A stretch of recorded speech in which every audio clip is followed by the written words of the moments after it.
Hello guys, what's going on? Welcome back to a new video. Today we're going to make a tutorial about Geode, guys, and in this video guys I'm going to share with you how you actually can get it in both of devices, guys. As you can see, I'm having here my iPhone and Android as well, so I'm just gonna first open with my iPhone and then I'm gonna show you the Android as well.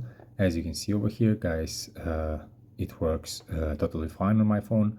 I'm gonna show you right over here now. As you can see, it got installed, and now I'm gonna show you as well on the Android. Here it is. We have also geometry dash, like without it, for example, and then geode over here. As you can see, guys, it's right over here. So it works totally fine, guys. The game, I'm gonna show you how you actually can do this. So all you need to do, guys, is to go to your internet browser. So go over here and you just need to type Model-X. Okay, and then it's going to show up the first site over here, and once you're going to enter, you have a lot of other things which you can check later. I'm just going to type here the name.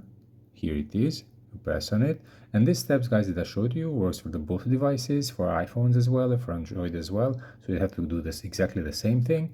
You go here, you have information, and here in the corner is the install button, so you basically press it and you just need to complete the steps required, and then you're going to be able to install the Geode mod. Okay, so this is it, guys, in short words. If you have any questions, just let me know in the comment section, guys. I'll try to help with everything you need. See you in the next videos, guys. Cheers.